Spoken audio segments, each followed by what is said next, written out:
राज्याचे वादग्रस्त महसूल मंत्री एकनाथ खडसे रात्रीपर्यंत राजीनामा देतील। भाजपच्या सूत्रांनी झी24 तासला ही माहिती दिली आहे। खडसेंच्या मंत्रिपदाचा आजचा अखेरचा दिवस असेल। शिवसेनेचा वाढता दबाव आणि सरकारची डागाळलेली भूमीवर हा निर्णय घेण्यात आल्याची माहिती आहे। मुख्यमंत्री देवेंद्र फडणवीस यांनी दिल्लीमध्ये आज पक्षाध्यक्ष अमित शाह यांची भेट घेतली। या भेटीत याबाबत शिक्कामोर्तब झाल्याचं समजतं।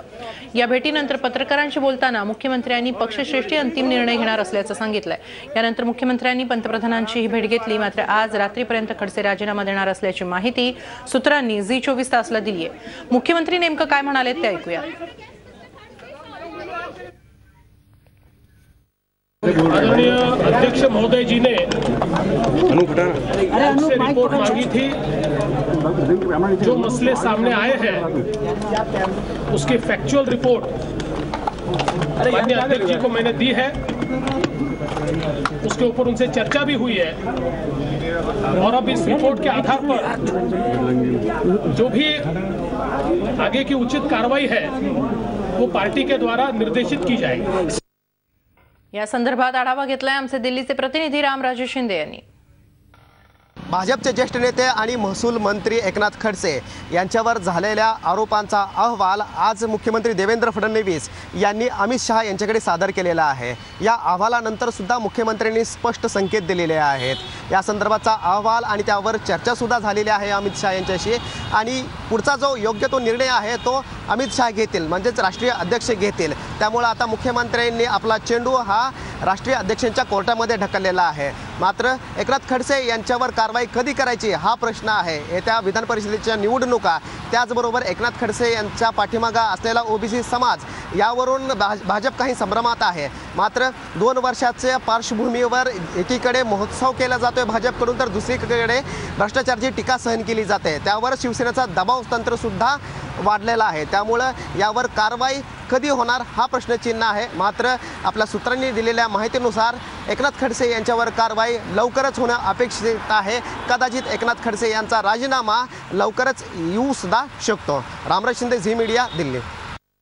दरम्यान या सगळ्या घडामोडींच्या पार्श्वभूमीवर खडसेंचं खातं काढलं किंवा त्यांचा राजीनामा घेतला तर काय होईल पाहूया। राजीनामा घेतल्यास ते पक्षाच्या कारवाई विरोधात आक्रमक होतील। खडसेंचं उपद्रव मूल्य जास्त आहे। कारवाई झाल्यास ते शांत बसणार नाही। खडसे पक्षांतर्गत बंडाचा झेंडा उभारू शकतात। तर खडसेंचं महसूल खातं काढलं तर काय होईल पाहूया। मंत्रिमंडळात मुख्यमंत्री पदानंतर महसूल खातं हे सर्वात प्रभावी असतं। खातं गेल्यास खडसेंची नाराजी वाढू शकते। उघड बंड करण्याऐवजी खडसे छुप्या पद्धतीनं सीएमची कोंडी करतील।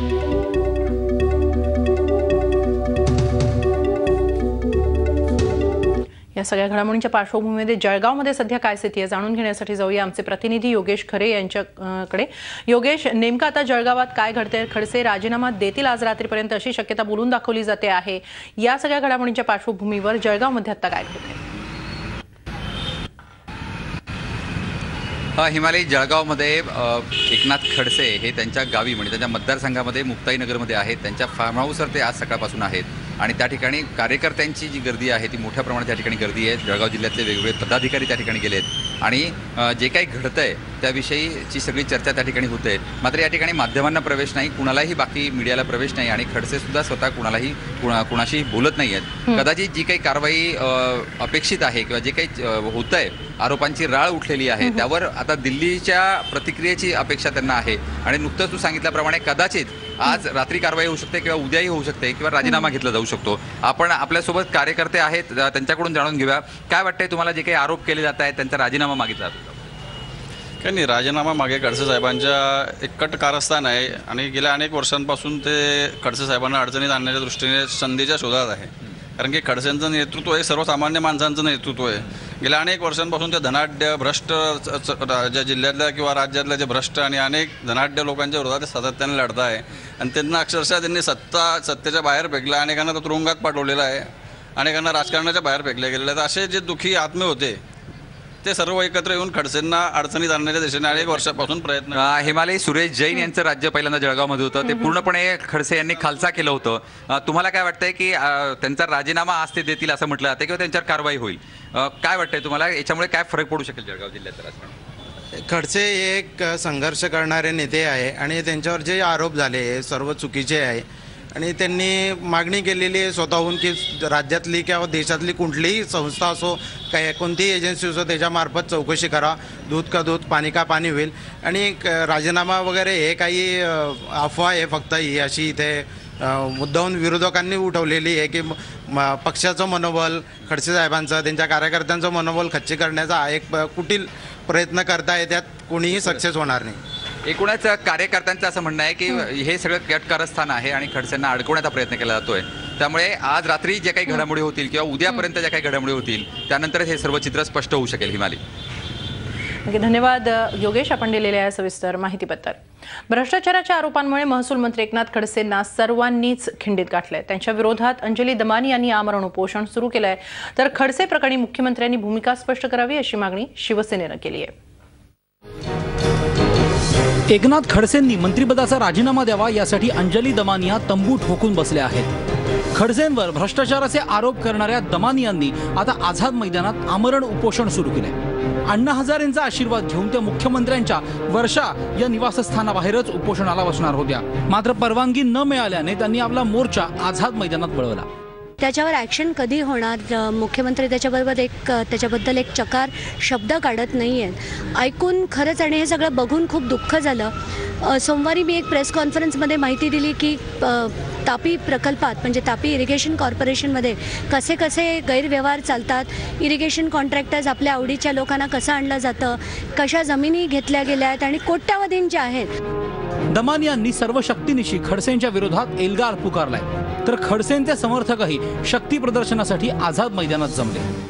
ऐसे व्यक्ति को जो वाकई में अकलियतों की लड़ाई, माइनॉरिटीज़ की लड़ाई, हिंदू मुस्लिम को एकता कायम करने के लिए एक बीजेपी के अंदर एक सेकुलर चेहरा है, उस शख्स की इमेज को छवि को खराब करने की एक साजिश की जा रही है. 40 साल के राजकारण में खडसे साहब ने जो अल्पसंख्यक समाज और सभी समाजों को लेकर राजकारण किया है और ये एक आरोप नहीं बल्कि अनेक आरोप उनके ऊपर लगाए गए हैं, लेकिन 40 साल में कोई भी ऐसा आरोप उनके ऊपर सिद्ध नहीं हुआ और अब फिर से उनको बदनाम करने की कोशिश की जा रही है.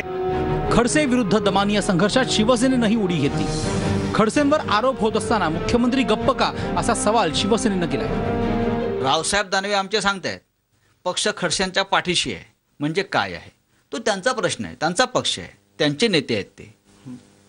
त्याच्यामुळे ही भूमिका घेण्याची काम अशा वेळेला आता खडसे हा व्यक्तिगत विषय नाही आहे, हा राज्याचा विषय आहे, हा सरकारचा विषय आहे. मुख्यमंत्र्यांची जबाबदारी जास्त आहे समोरून सांगण्याची खडसे यांच्या बाबतीत त्यांची काय भूमिका आहे. या चौफेर हल्ल्यामुळे खडसेही नरमलेत. गुरुवारी मुक्ताईनगरमधून बाहेर पडताना भोसरीतल्या जमिनी संदर्भात त्यांना प्रश्न विचारला तेव्हा त्यांनी हात जोडून बोलण्यास नकार दिला. भाजपमध्ये खडसे एकाकी पडल्याचं त्यांच्या समर्थकांना सुद्धा वाटतंय. पक्षाने भी उनको पाठिंबा देना चाहिए, सहकार्य देना चाहिए. पक्ष ने भी उनके पीछे खंबीर खड़ा रहना चाहिए. जैसे पंकजा ताई के ऊपर जो आरोप लगे थे, जैसे हमारे तावड़े साहब के ऊपर आरोप लगे थे, पक्ष उनके पीछे खड़ा था, वैसा आप भी उनके पीछे खड़े रहो. हम सब आमदार विधायक जो भी उनके पीछे खड़े. विरोधकांसोबतच मित्रपक्षांनीही खडसेंवर तोफ डागली आहे. या हल्ल्यातून खडसे बचावणार की त्यांची विकेट काढली जाणार याकडे आता सर्वांचं लक्ष लागलंय. Bureau report, Zee Media. राज्याचे महसूल मंत्री एकनाथ खडसे यांच्यावर राजीनाम्यासाठी सर्वच बाजूंना दबाव वाढू लागलाय. त्यातच खडसेंवर झालेल्या आरोपांचे पुरावे घेऊन अंजली दमानिया यांनी ज्येष्ठ समाजसेवक अण्णा हजारेंची भेट घेतली. जमिनीच्या घोटाळ्याबाबत पुरावे मिळालेत, मात्र सर्व आरोपांबाबत पुरावे आल्यानंतर आपली भूमिका स्पष्ट करणार असल्याचं ज्येष्ठ समाजसेवक अण्णा हजारेंनी सांगितलं. एकनाथ खडसेंचा फार मोठा भ्रष्टाचार आहे, त्याची इन्क्वायरी झाली पाहिजे. मी म्हणलं बाबा माझ्याकडे पुरावे काहीच नाही, तुमच्याकडे काही पुरावे असतील तर मला द्या, मी पाहिल. आणि जर त्याच्यात काही पुरावे असतील तर मग त्याच्यावर विचार करता येईल. मग त्यांनी काही कागदपत्र दिले, पण ते एक जमिनीचे आहेत आणि ते अजून मी सगळं पाहता नाही आलं. एकीकडे खडसे पक्षात एकाकी पडल्याचं चित्र असताना आता पाठिंबा मिळवण्यासाठी त्यांच्या समर्थकांची धडपड सुरू झाली आहे. मुंडे समर्थकांची सहानुभूती मिळावी यासाठी खडसे गटानं मुंबईत पोस्टरबाजी सुरू केली आहे. गोपीनाथ मुंडे यांच्या स्मृती दिनानिमित्त लागलेल्या पोस्टर्समध्ये खडसेंबरोबर मंत्री पंकजा मुंडे आणि खासदार प्रीतम मुंडेंचे फोटो झळकवण्यात आले. या निमित्तानं पक्षातून अधिक पाठबळ मिळवण्याचा खडसेंचा खटाटोप दिसतोय.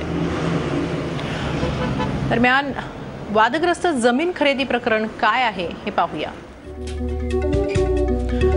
भोसरी MIDCतील 3 एकर जमीन आहे। ही जमीन MIDCच्या अखत्यारीत येते। खडसेंची पत्नी आणि जावयाच्या नावे या जमिनीची खरेदी झालेली आहे। केवळ 3,75,00,000 ही जमीन खरेदी केलेली आहे। जमीन MIDCने संपादित केली असल्याची कागदपत्र उपलब्ध आहेत।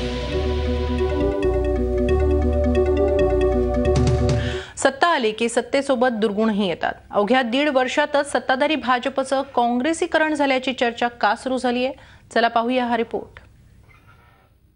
ये पार्टी बिल्कुल कांग्रेस ही है, कांग्रेस का एक नया रूप है, इसमें कोई फर्क नहीं है।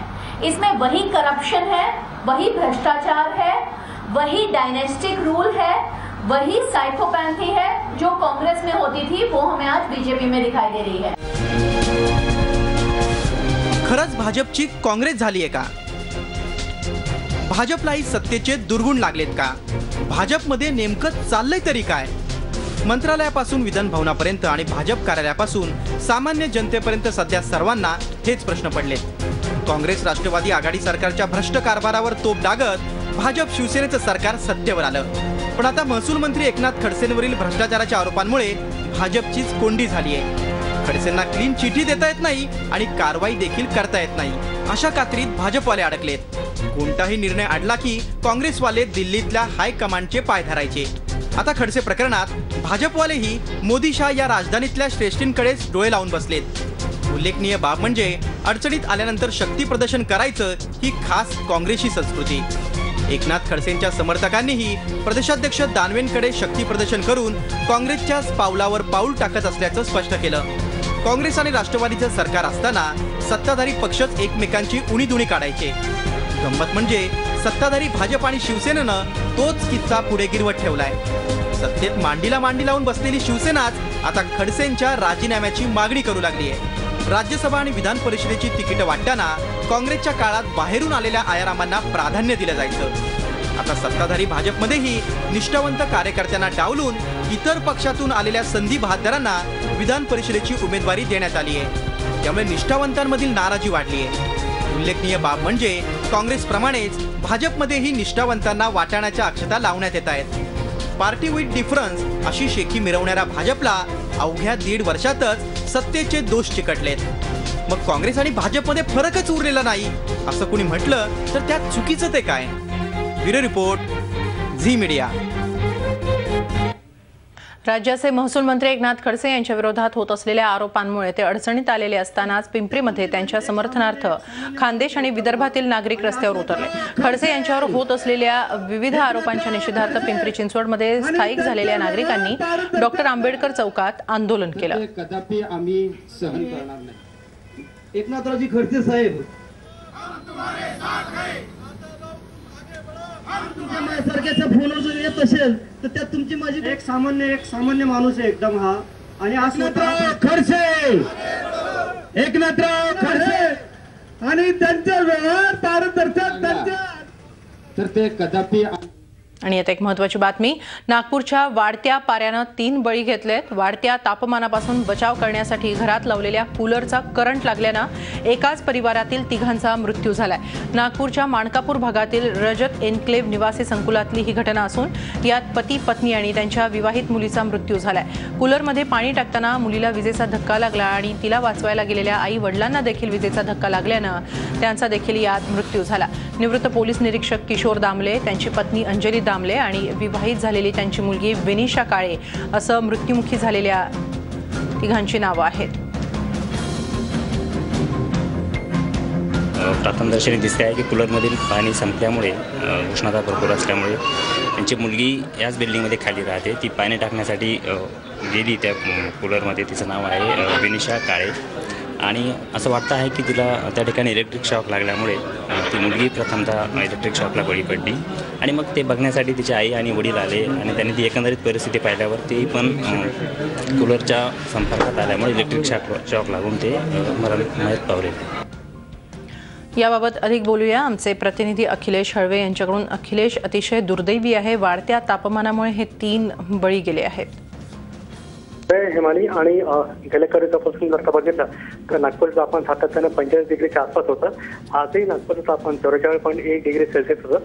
त्यामुळे वाढत्या तापमानापासून कुठेतरी दिलासा मिळावा याकरता सर्वसामान्य नागरिक घरी कूलर बसवतो, पण योग्य ती काळजी घेतली नाही तर त्याचा काय दुष्परिणाम होऊ शकतो ह्याचं जिवंत उदाहरण आहे. आधी खरं तर कूलरमध्ये पाणी भरताना संबंधित महिलेनी आधी कूलर बंद करून मग पाणी भरायला होता आणि साधारणतः ही जी प्रॅक्टिस आहे ती सर्वसामान्य ही दक्षता घ्यायलाच हवी, पण तसं न झाल्याने त्याची दुर्दैवी घटना घडली आहे. पण सुदैव त्याच्यामध्ये त्या त्या महिलेचा जो लहान मुलगा होता 18 महिन्याचा तो बचावला, कारण तो जवळपास कुठेही नव्हता.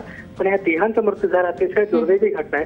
आणि आता यापुढे प्रत्येक माणसाने किंबहुना काळजी घेतली पाहिजे आणि कूलरमध्ये पाणी भरताना, कारण नागपुरात घरोघरी कूलर असतात, कूलरशिवाय पर्याय नसतो ना, तर मग ही काळजी प्रत्येकाने घ्यावी अशी अपेक्षा व्यक्त होते. हिमाली, धन्यवाद अखिलेश या माहितीबद्दल.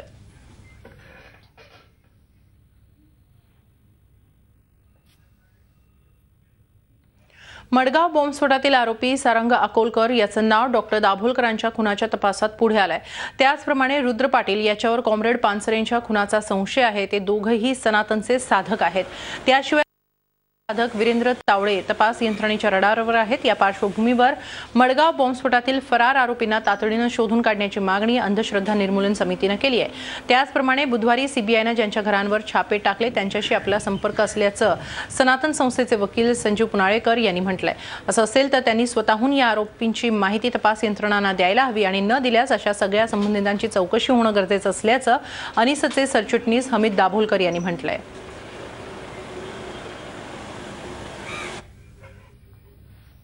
रुद्र पाटील, सारंग अकोलकर, जयप्रकाश हेगडे आणि प्रवीण लिमकर हे 4 सनातन संस्थेचे साधक 2008 सालापासून फरार आहेत. सनातन संस्थेचे वकील असलेले संजीव पुनाळेकर प्रेस कॉन्फरन्समध्ये ऑन रेकॉर्ड असं म्हटलेले आहेत की सारंग अकोलकर माझ्या संपर्कामध्ये असतो. तर ही अत्यंत गंभीर बाब आहे. दहशतवादी कारवायांमध्ये सहभागी असलेल्या व्यक्ती जर यांच्या संपर्कामध्ये राहत असतील आणि त्यांना ते NIA समोर स्वतःला सरेंडर करण्यासाठी उद्युक्त करत नसतील तर ती मला वाटतं देशाच्या सुरक्षिततेशी खेळला गेलेला तो खेळ आहे असं आम्हाला वाटतं. नाशिकच्या भद्रकाली परिसरात महानगरपालिकेच्या वतीनं अतिक्रमण हटवा मोहीम राबवण्यात आली. भद्रकालीतील फ्रूट मार्केट, दूध बाजार, महात्मा फुले मंडई परिसरात मोहीम राबवून अतिक्रमण विरोधी पथकानं शेकडो अतिक्रमणं जमीनदोस्त करून रस्ता मोकळा केला. मनपाच्या कारवाईला विरोध करणाऱ्या जमावानं पथकावर दगडफेक केली. जमावाला पांगवण्यासाठी पोलिसांना सौम्य लाठीमार करावा लागला. या घटनेचा आढावा घेतलाय आमचे प्रतिनिधी मुकुल कुलकर्णी यांनी. नाशिक महानगरपालिकेच्या अतिक्रमण निर्मूलन विरोधी पथकाने आज नाशिकच्या भद्रकाली परिसरामध्ये अतिक्रमण निर्मूलन मोहीम राबवली आणि आपण बघतोय मोठ्या प्रमाणामध्ये इथे जमाव निर्माण झालेला होता. या जमावाला पांगवण्यासाठी पोलिसांना लाठीमार करावा लागला. भद्रकाली परिसरातले हे महात्मा फुले भाजी मंडई आहे, त्याचबरोबर फ्रूट मार्केट आहे. अत्यंत गजबजीचा हा परिसर आहे, शहरातल्या मध्यवस्तीचा परिसर आहे, त्यामुळे इथे वारंवार अतिक्रमण होत असतात. महापालिकेची कारवाई होते, मात्र 8 ते 10 दिवसांनी पुन्हा एकदा इथे अतिक्रमण होतं. आपण बघतोय नाशिक महानगरपालिकेची ही अतिक्रमण निर्मूलन विरोधी पथकाची गाडी आहे आणि त्या गाडीवरच दगडफेक करण्यात आलेली आहे. या गाडीच्या काचा फोडण्यात आलेल्या आहेत. त्याच वेळेस संतप्त जमावाला पांगवण्यासाठी पोलिसांना सौम्य लाठीमार करावा लागला. पोलिसांनी या जमावाला पांगवलं आहे, मात्र अजूनही ठिकठिकाणी जिथे जिथे अतिक्रमण काढलं जात आहे त्या ठिकाणी संतप्त जमाव पुढे येतो आहे आणि तो पोलिसांवर त्याचबरोबर अतिक्रमण विरोधी पथकावर चाल करून जातोय. मात्र त्या प्रत्येकाला पोलीस बळाचा वापर करून दूर करतायत. जवळपास 80 ते 90 पोलीस हे ACP पोलीस निरीक्षक यांच्या नेतृत्वाखाली इथे काम करत आहेत. त्याचबरोबर महानगरपालिकेचे 30 ते 40 कर्मचारी या ठिकाणी तैनात आहेत. प्रश्न हाच आहे, दरवेळेस अतिक्रमण निर्मूलन मोहीम राबवली जाते, मात्र 15 ते 20 दिवसांनी पुन्हा त्याच ठिकाणी अतिक्रमण होतं. महापालिकेकडनं सातत्यपूर्ण याचा पाठपुरावा केला जात नाही आणि म्हणून वारंवार अशा पद्धतीच्या मोहिमा या राबवाव्या लागतात. व्हिडिओ जर्नलिस्ट मंगेशसह मुकुल कुलकर्णी, झी मीडिया, नाशिक. पुण्यातल्या फिल्म अँड टेलिव्हिजन इन्स्टिट्यूटला प्रभात चित्रपट आणि दूरचित्रवाणी संस्था असं नाव देण्यात यावं अशी मागणी चित्रपट महामंडळाचे अध्यक्ष मेघराज राजे भोसले यांनी केली आहे. मराठी चित्रपट सृष्टीतील पहिला बोलपट अयोध्येचा राजा हा प्रभात थिएटरनं निर्माण केला होता. FTIIच्या जागेवरच प्रभात स्टुडिओ होता. या पार्श्वभूमीवर ही मागणी करण्यात आली आहे. त्यासाठी खासदार राजू शेट्टींची भेट घेतली असून पुण्यातल्या खासदारांसह पंतप्रधान नरेंद्र मोदींची भेट घेण्याचा प्रयत्न असल्याचं मेघराज भोसले यांनी म्हटलंय. FTIIचा इतिहास पाहता कोणताही बदल स्वीकारण्यास विद्यार्थी तयार नसतात, त्यामुळे नव्या वादाला तोंड फुटण्याची शक्यता आहे.